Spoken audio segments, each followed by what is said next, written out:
오늘 주시는 말씀은 요한복음 4장입니다. 27절부터 합독하십니다. 이때에 제자들이 돌아와서 예수께서 여자와 말씀하시는 것을 이상히 여겼으나 무엇을 구하시나이까? 어찌하여 그와 함께 말씀하시나이까? 묻는 자가 없더라.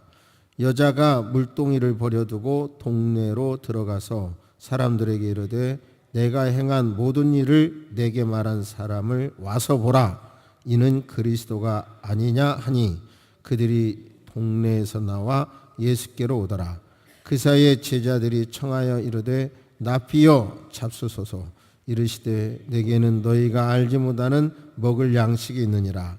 제자들이 서로 말하되 누가 잡수실 것을 갖다 드렸는가 하니 예수께서 이르시되 나의 양식은 나를 보내신 이의 뜻을 행하며 그의 일을 온전히 이루는 이것이니라. 너희는 넉 달이 지나야 추수할 때가 이르겠다 하지 아니하느냐? 그러나 나는 너희에게 이르노니 너희 눈을 들어 밭을 보라. 씌어져 추수하게 되었도다. 거두는 자가 이미 싹도 받고 영생에 이르는 열매를 모으나니 이는 뿌리는 자와 거두는 자가 함께 즐거워하게 하려 함이라. 그런즉 한 사람이 심고 다른 사람이 거둔다 하는 말이 옳도다. 내가 너희로 노력하지 아니한 것을 거두러 보내었노니 다른 사람들은 노력하였고 너희는 그들이 노력한 것에 참여하였느니라. 여자의 말이 내가 행한 모든 것을 그가 내게 말하였다 증언하므로 그 동네 중에 많은 사마리아인이 예수를 믿는지라. 사마리아인들이 예수께 와서 자기들과 함께 유하시기를 청하니 거기서 이틀을 유하시매 예수의 말씀으로 말미암아 믿는 자가 더욱 많아 그 여자에게 말하되 이제 우리가 믿는 것은 내 말로 인함이 아니니 이는 우리가 친히 듣고 그가 참으로 세상의 구주인 줄 알미라 하였더라. 아멘. 예수님께서는 예수님을 만난 자가 예수님을 만난 사람들이 예수님이 구주라고 구세주라고 입을 벌려서 증거하기를 원하십니다. 아직 그의 삶이 성화되거나 다듬어지지 않은 상태에서도 와보라 복음을 증거하기를 원하십니다. 우리에게 주신 가장 큰 사명, 예수님이 우리에게 가장 큰 사명, 명령, 주신 명령이 너희는 가서 모든 민족으로 제자를 삼아 아버지, 아들, 성령의 이름으로 세례를 주고 또한 세례를 이렇게 주어서 베풀고 내가 너희에게 분부한 모든 것을 가르치고 지키게 하라. 그러면서도 약속해 주시기를 볼지어다 내가 세상 끝날까지 너희와 항상 함께 있겠다 약속해 주셨습니다. 이것이 우리에게 주신 가장 큰 명령이에요. 그런데 어느 틈에 언젠가부터 우리가 꼭 예수를 믿어야 한다. 예수만이 구세주다. 이렇게 말하는 것이 말을 해도 잘 안 먹혀요. 심지어 내 자식에게도 잘 안 먹혀요. 죽으면 천당이 있고 지옥이 있다는 것도 아는데 예수를 믿어야 한다는 것도 나는 아는데 심지어 내 자식에게까지도 그렇게 정성을 쏟고 그가 잘 되기를 바라고 그가 영원히 구원받기를 바라는데도 안 먹히는 현상. 왜 그런가? 저는 외국에 대해서 별로 여행도 많이 안 와서 많이 한 경험이 없으니까 설교자로서 이 말 하기까지는 나름대로 상당히 검증을 하고 설교를 하는 건데요.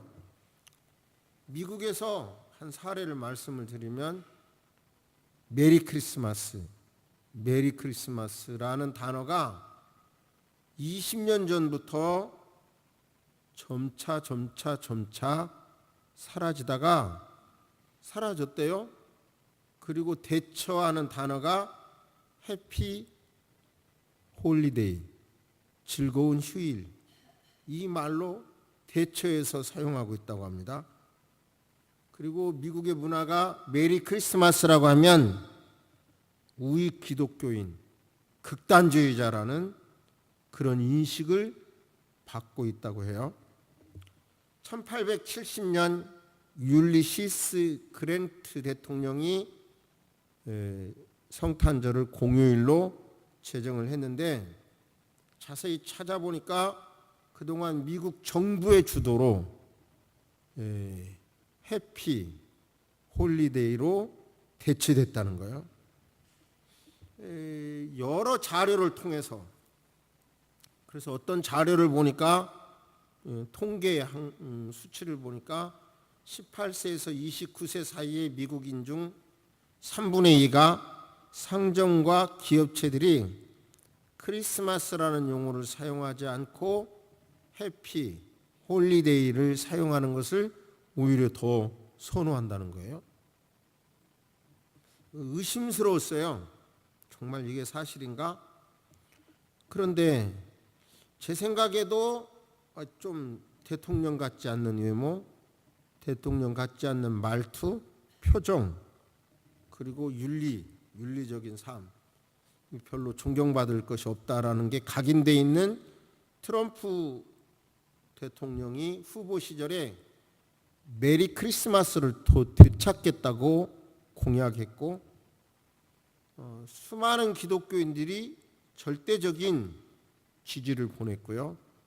대통령이 당선된 다음에 실제로 백악관에서는 찾아보니까 찬송, 예배, 그것이 공식적으로 많이 사용되고 있다라는 거예요. 결국은 트럼프 대통령은 취임식에서도 하나님의 이름을 천명했고, 유엔 총회와 전 세계인과 지도자들 앞에서도 당당하게 예수 그리스도의 이름을 외치고 있더라고요.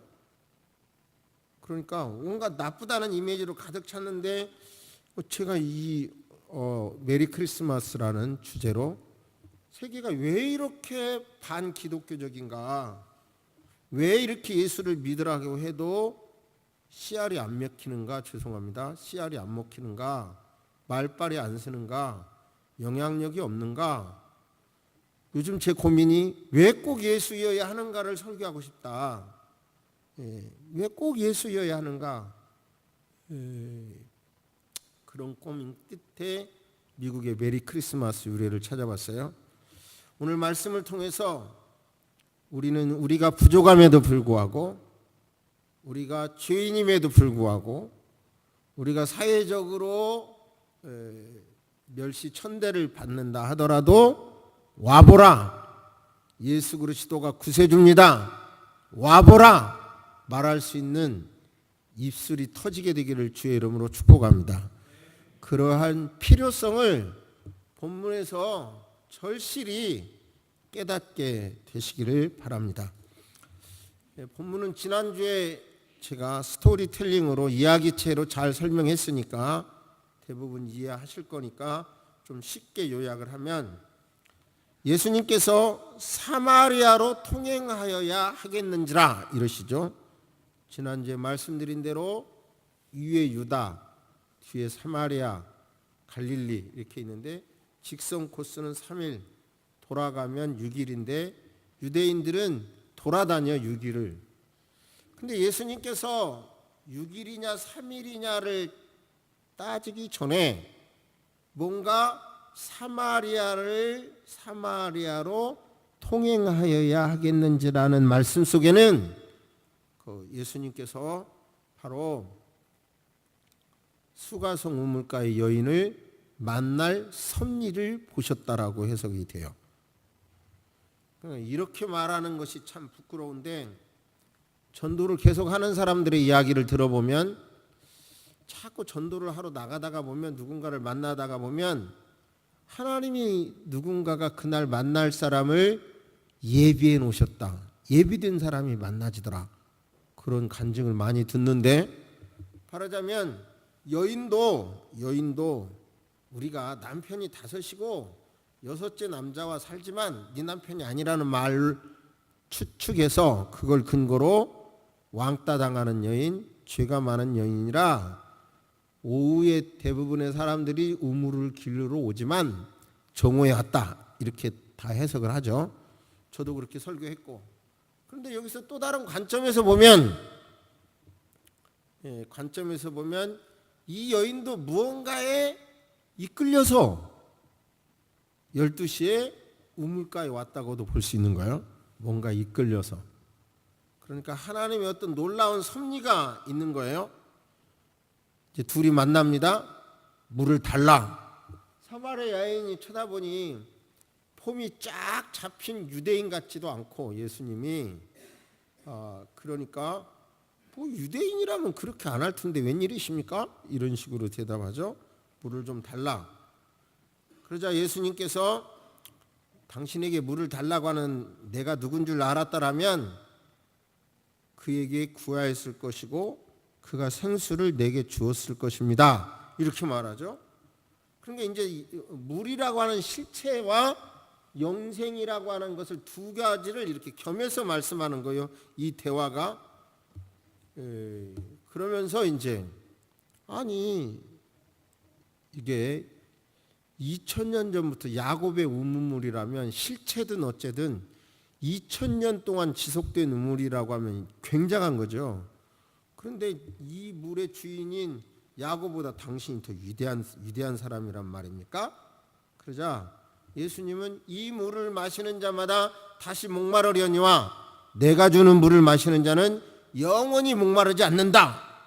그 속에서 영생하도록 솟아나는 샘물이 되리라 이러죠.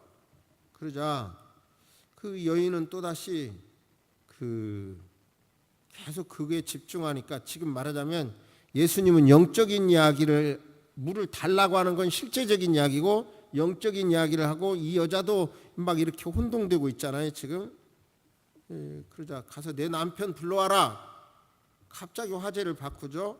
그러자 저는 남편 5이 있었고요 6째하고 삽니다. 그러니까 그 당시에 이 유대인은 여자에게는, 사마리아에는 이혼을 결정하고 청구할 권리가 없었어요. 전적인 남자의 권한이었어요. 그러니까 아마 남편이 죽었든지 남편이 이혼 증서를 써주고 이혼당한 여인이죠. 그러니까 여자가 남편이 없다고 하는 말을 하니까 예수님이 그래 그 말이 진짜네, 맞는 말입니다, 이렇게 말하죠. 그러자 이 여자가 자기의 현실을 꿰뚫어 보는 걸 보고, 아니 유대인들 당신들은 예루살렘에서 예배하고 우리는 이 그리심산에서, 수가성에서 그리심산이 보인다 그래요. 수가성에서 보이는 그리심산에서 예배해야 된다고 하는데 어디서 예배하는 거예요? 그러자 예수님은 장소의 문제가 아니라 이제는 신령, 성령, 진리, 성령과 진리 안에서 예배를 해야 된다, 그렇게 말하죠. 그러면서 이제 다시 여러 말 한 다음에 내가 그다, 메시아다, 이렇게 말하니까 이제 이 여자가 와봐라, 와보세요. 물동이를 놔두고 동네에 내려가서 와보세요. 내가 한 모든 일을 꿰뚫어 보는 사람이 있었습니다. 그분이 메시아가, 우리가 기다리던 메시아가 아닐까요? 그렇게 해서 바로 사람들이 이제 그 여인을 통해서 예수님을 알게 되고, 사람들은 이틀 동안 사람들이 간청함에 이틀 동안 머물다가 이제 머물면서 말씀을 전하자 이제 사람들이 말하기를 당신의 말 때문에 예수를 믿게 된 것이 아니라 이제 우리가 믿는 것은 내 말로 인함이 아니니 이는 우리가 친히 듣고 그가 참으로 세상의 구주인 줄 알미니라, 이렇게 말씀했어요. 여기서 아주 중요한 거, 지난주에도 말씀드린 대로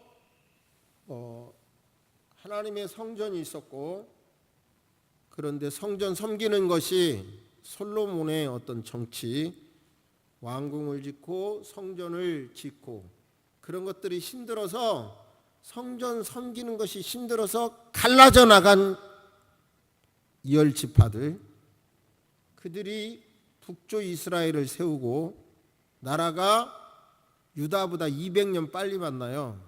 그러니까 유대인들이 너네들 뭐 성전 섬기지 않고 나가더만 꼴 좋네. 나라도 빨리 망하고 영적으로도 혼탁하고 뿐만 아니라 아수르 사람들은 피지배인들에게 막 무지막지하게 정책을 펴요. 혼혈을 해버려요. 혼혈. 그러니까 유대인들은 그 피의 정통성을 소중히 여기는데 꼴 좋네. 그렇게 갈라져 나가더만 결국은 아수르한테 그렇게 짓밟히고 그 멸시를 계속하는 거예요. 멸시하는 그 지역에 들어가서 중요합니다. 예수님의 복음이 이건 초기 사역인데 멸시받는 사마리아 지역에 들어가서 더군다나 여자 이후야 어쨌든 5번 남자를 바꾼 여자, 더군다나 그 구조가 여자는 이혼을 청구할 수 없는 상태에서 남편을 바꿨다면 추측할 수 있는 것이 사별이거나 남편이 이혼 증서를 써줘서 이혼당한 거거든요. 어쨌든 굉장히 고통당하는 여자. 그 당시 유대 사회에서는 여성들은 회당에도 들어가지 못하고 여성의 뜰에서 예배해야 했고 여성은 사유재산권도 인정받지 못했고 여성은 증인도 될 수 없었으며 여성은 후손을 낳는 존재로 치부되었고 이혼할 수 있는 권리마저도 없었습니다. 그래서 유대 사회에서는 집 밖이나 공적인 모임에서 여성과 대화하는 것을 부정한 것으로 여겼어요. 탈무드에 보면 여성을 사악하다고 여겨 순진한 남성이 여성의 꼬임에 넘어가지 않도록 하기 위해서 여성과 만남을 제한했고 유대 납비들마저 자신의 아내를 포함하여 어떠한 여자와도 집 밖에서는 대화하지 않았죠. 근데 예수님께서는 그 금기를 깨신 거예요. 사마리아에 가셨고 눈 뜨십시다. 졸려요. 사마리아에 가셨고 또 그 다음에 천대받는 여성과도 대화를 하셨어요. 금기를 깬 거예요. 우리네 시각으로 보면 이게 정말 별것이 아닌 거지만 그 당시 이 예수님의 행동은 과히 혁명적이었고 이런 영향력은 전 세계의 문화를 확 바꾸는 원동력이 되었던 것입니다. 자, 그러면 사마리아를 멸시하는 문화, 여성을 멸시하는 문화에 예수님이 그냥 돌격한 것처럼 그 사상을 정면으로 맞닥뜨려서 싸운 것처럼 우리도 와보라 하기 위해서는 우리 시대를 왜 아까 서론에서 말씀드린 메리 크리스마스마저 없애지는 문화가 될까? 그 원동력을 여러분 좀 말씀드리겠습니다. 다시 말씀드리는데요. 제가 어떤 이력을 자랑하는 게 아니라 저는 신학으로 정식으로 PhD 학위를 받았고 교회 관련 고등법원, 대법원 사건을 이 논문 쓸 때까지 전체를 다 입수해서 박사 논문을 썼죠. 그렇기 때문에 대한민국 안에서 종교의 자유가 뭔지, 종교와 정치와 종교의 분리가 뭔지를 객관적으로 가장 정확히 말할 수 있는 위치에 있죠. 그러면 여기서 우리는 한마디로 교회는 정당 단체가 되면 절대로 안 돼요. 그러나 잘못된 사상과는 싸워야 돼요. 자, 보세요.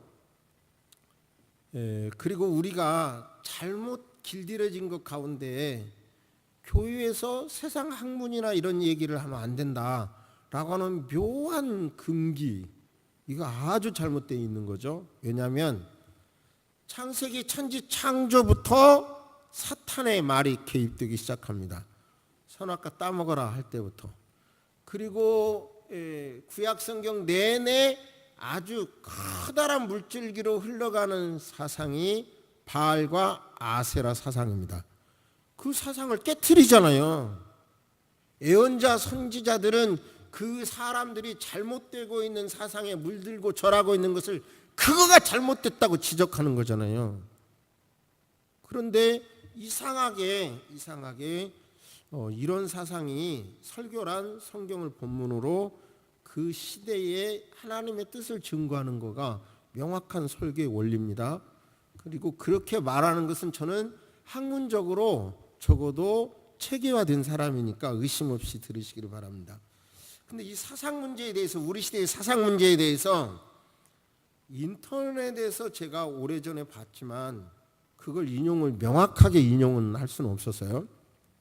그런데 서울대학교에서 박사학위를 받고 울산대학교에서 법대 교수로 재직하는 분이 교회 해체와 젠더 이데올로기라는 책을 냈고, 또 존경할 만한 학자 중에서 숭실대학교 김영한 은퇴 교수, 이분은 학문적으로 깊이가 있는 분인데요. 이분의 책을 중심으로 이것을 우리 시대의 사상이 왜 이렇게 되지? 왜 이렇게 전도해도 어렵고 뻐꾸기 둥지 같은 느낌? 뭐 제가 듣기에 이런 거래요. 뻐꾸기는 지가 알을 품기가 싫으니까 다른 새 둥지 속에 자기 알을 탁 놔둔대요. 그런 다음에 그러면 뻐꾸기가 부화되잖아요. 그러면 힘이 세가지고 다른 뿅아리들을 다 쫓아내 버린대요. 그리고 차지한대요. 왜 이런 현상이 생기지? 이게 늘 고민이었는데 이 책이나 이제 여러 자료를 믿을 만한 학자들의 책을 통해서 보고 이제 말씀을 드리는 건데, 서유럽의 사상가들이 스탈린의 이론에 매료됐는데 결국은 실상을 보니까 인간 해방이 아니라 노예였고, 해방된 자유로운 인간과 아름다운 공산 사회가 아닌 정치범 수용소와 학살이라고 하는 것을 깨닫고 실망을 하는 거예요. 그러면서 이제 결국은 마르크스나 레닌 사상을 비판하고 일부 부정하기까지 하면서 새 공산주의라는 말은 전혀 사용하지 않으면서 바로 새로운 학파를 만들어내는데, 그 학파가 프랑크푸르트 학파예요. 프랑크푸르트 학파. 그런데 여기에는 그 인간의 진화론을 주장한 이론이나 또는 미국의 음란한 히피 문화나 여러 가지 것들을 복합해서 새로운 문화를 만들어내는데, 한마디로 구호가 뭐냐면, 이 구호가 모든 금지하는 것을 금지한다. 그러니까 모더니즘 정답이 있잖아요. 사람은 이렇게 살아야 된다. 그거가 아니라 포스트 모더니즘, 새로운 모더니즘을 만들어내는데 구호가 모든 금지하는 것을 금지한다. 그러면서 결국은 모든 권위도 부정해요. 부모, 남편, 스승, 정부 다 부정해요. 그러면서 이제 문제는 사탄은 얼마나 지혜로운가요? 또 한 번 절실히 느낍니다. 제가 정말 기독교 목사로서 낙태에 대해서 판결이 났을 때 너무 아파서 박 목사님에게도 요구해서 낙태와 관련된 논문을 이만큼 프린팅을 해가지고 이제 읽기 시작했어요. 그 논문을 쓰려고. 그리고 도서관에서 책도 보고 사고 하면서 봤는데 그게 문제가 아니에요. 뭔가 근본 원인이 잘못된 거예요. 근본 원인이 왜 이렇게 잘못돼 가지? 그거를 이제 깨닫기 시작했는데 이제는 믿을 만한 학자의 책을 인용한다, 이런 말씀이고요. 근데 결국은 뭐냐면 6.8 혁명이 벌어지게 되는데, 그 그리스들은 모든 것을 핍박하는 자와 핍박당하는 자로 구획을 해요. 핍박하는 자와 핍박하는 자. 그리고 그들의 사상 속에는 기독교가 핍박하는 자로 집어넣는 거예요. 기독교를. 그러면서 이 말하자면 이 자본주의를 목적은 같아요. 공산주의나 자본주의를 깨트리기 위해서는 건강한 자본주의의 이론을 만들어낸 교회를 부숴야 되고, 그리고 가정을 해체해야 된다는 목적을 갖고요. 이것은 이제 다음 주 주부에 글로 쓸 거니까 너무 어려운 얘기하면 졸리니까요. 글로 쓰겠습니다.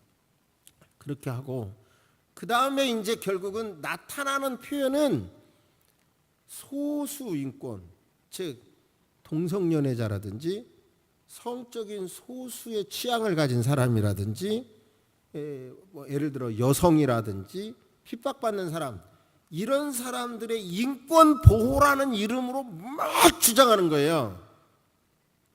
그러니까 그런 주장이 결국은 유럽을 중국에서 일어난 문화혁명과 이 이론이 결합을 하면서 대폭발력을 발휘하기 시작하는데요. 문화혁명은 6,500만 명이 죽었잖아요. 그런데 정신적인 문제죠. 근데 이런 모든 사상에서는 결국은 성경이 말씀한 사상, 사탄의 사상은 교회는 절대로 용인하면 안 되죠. 그렇죠? 이건 정치 문제가 아니죠. 사상의 문제죠. 그런데 결국은 소수 인권 중심으로 보호해야 된다고 막 주장하면서 결국은 선생님이 잘못해도 그 권위를 떨어뜨리고 부모가 잘못해도 신고해야 되고 뭐 이런 온갖 세상의 이론이 피부에 와닿는 거예요. 그러니까 옛날 선생님 하던 분들과 지금 선생님 하는 사람들의 차이는 너무 힘든다고 그러죠. 너무 역력하게 그렇게 나타나죠. 왜 사상의 흐름이 이렇게 되느냐?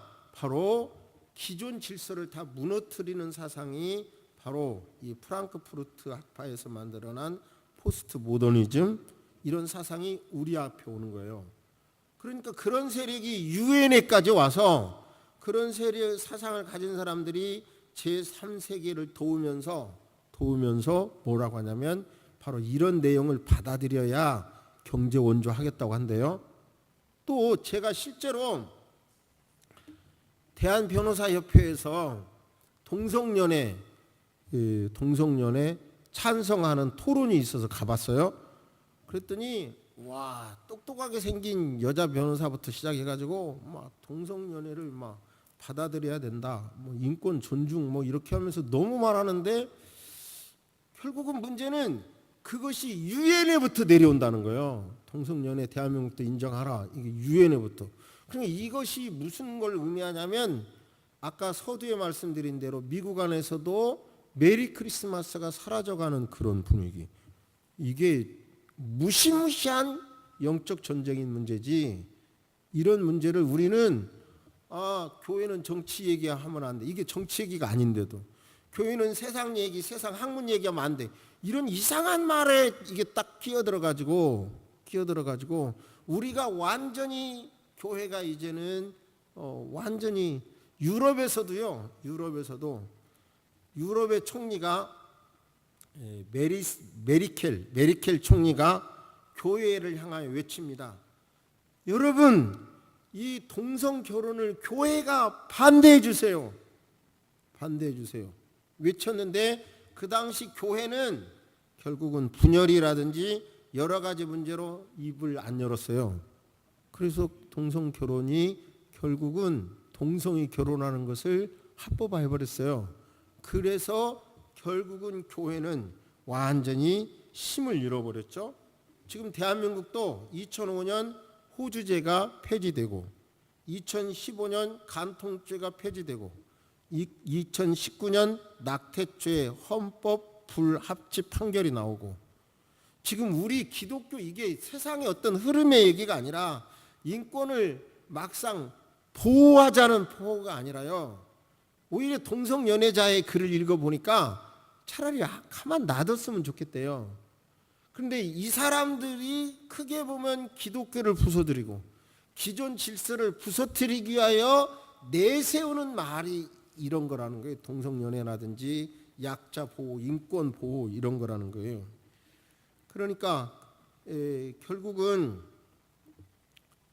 이 세상의 흐름이 창세기 나와 있는 3장에서부터 나와 있는 이 사탄의 유혹의 소리가 구약 성경 전체에 깔려 있고 신약 성경 전체에 깔려 있고 요한계시록에서는 그게 적그리스도의 영이라는 거예요.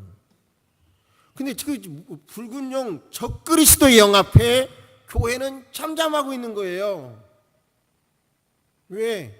아까 말씀한 잘못된 정교 분리의 원칙, 잘못된 교회는 세상 얘기하면 안 된다? 아니 이게 세상 얘기 아니라 기독교의 신앙을, 여러분 기독교 신앙은 변증의 역사예요. 변증. 잘못된 사상에 대하여 싸우는 것이 기독교 신앙이에요. 그런데 이런 것에 속아서 그냥 우리는 지금 이 마귀의 세력이, 적그리스도의 세력이 우리를 꼼짝 못하게 이제 완전히 둘러싸여 버렸는데 여기까지 온 거예요.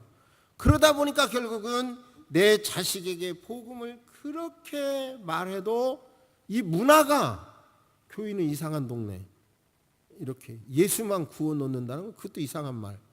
이렇게 되니까 문화가 그렇게 돼버리니까 우리의 자녀들에게까지도 이 복음이 안 먹히는 거예요. 그러므로 저와 여러분들은 미국의 대통령이 대통령 되자마자 바로 그걸 철폐했죠.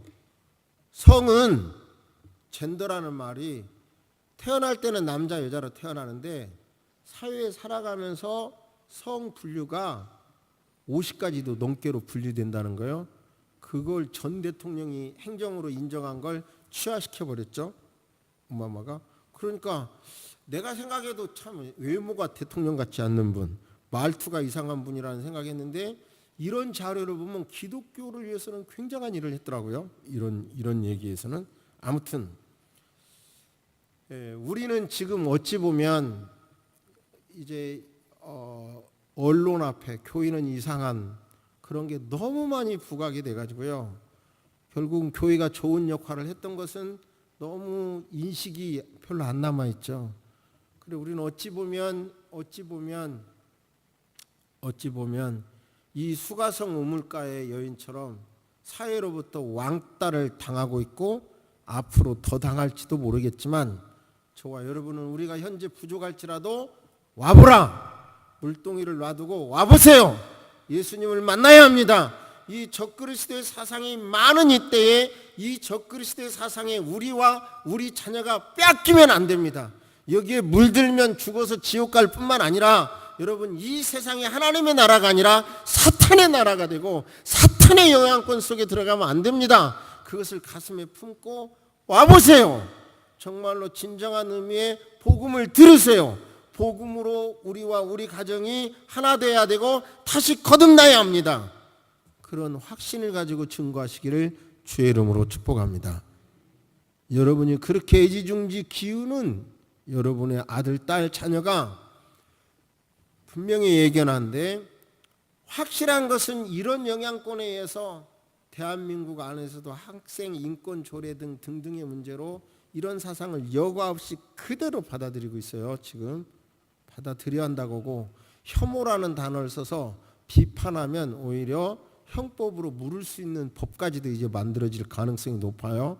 이런 때 나라를 위해서도 기도하시고 정말 예수님처럼 사마리아 멸시 천대받는 사마리아 왕따 당하는 수가성 우물가 여인처럼 그 구조와 싸운 예수님처럼 이 우리 시대의 전 세계의 잘못된 구조와 싸워서 살기를 주의 이름으로 축복합니다. 마지막으로 네덜란드의 수년 전에 어느 책을 보고 충격받은 내용을 소개한 적이 있는데요. 손님이 갔는데 초등학생이라고 기억하는데요. 초등학생. 여자 딸이 초등학생인데 남자친구와 2층으로 자기 방에 올라가서 쿵쿵쿵쿵쿵쿵쿵 성행위를 해요. 하더래요. 네덜란드에서. 그런데 부모는 그것에 대해서 전혀 말할 수 없다는 거예요. 그것이 좋은 사상일까요? 그런 사상이 대한민국에 밀려오길 바라십니까? 여러분, 성경의 사상을 지키기 위해서 기도하시기를 주의 이름으로 축복합니다. 아멘. 묵상하십니다. 살아계신 하나님, 성경 시작부터 끝에까지 사탄의 세력, 어둠의 세력, 붉은 용의 세력은 계속되고 있습니다. 그런데 우리는 나 편안함과 또한 오히려 이상한 이론으로 이런 것에 무관심하게 만들어 싸우니 하나님 아버지, 이제라도 정신을 차려서 내 나라를 위하여 또한 잘못된 사상, 성경의 사상을 파헤치는 잘못된 사상이 무엇인가를 깨닫고 그것을 기도하는, 우리 3.1운동에서 보여주셨듯이 비폭력으로 나라를 위해서 기도하는 우리가 되도록 도와주옵시기를 기도합니다. 아버지 하나님, 5월달 참 좋은 달에 부모로서 행복을 마음껏 느끼게 하시고, 선생님으로서 마음껏 행복을 느끼게 하시고, 자녀로서 마음껏 행복을 느끼게 하시고, 제자로서 마음껏 행복을 느끼는 이 달이 되도록 도와주시옵소서. 물론 부모나 선생님이나 지도자도 행동에 조심할 수 있게 도와주시고, 아버지, 부족하다 하더라도, 설령 부족하다 하더라도 부모이기에 존중하는, 그가 교사이기에 가르침을 베푸는 자이기에 존중하는 그런 하나님이 주신 그런 원리들을 민주주의라고 하는 이 틀 속에서 잘 표현해낼 수 있도록 무조건 굴종이 아니라 진정한 의미의 존중감이 서로 있는 부부간이든 학교든 가정이든 국가든 어느 곳에 있는 그런 질서 있는 조화로운 나라가 되도록 도와주시옵기를 기도드립니다. 지금은 우리 주 예수 그리스도의 은혜와 우리 하나님의 놀라우신 사랑과 성령님의 감화 감동 교통하심이 이제로부터 영원토록 함께 있을지어다. 아멘.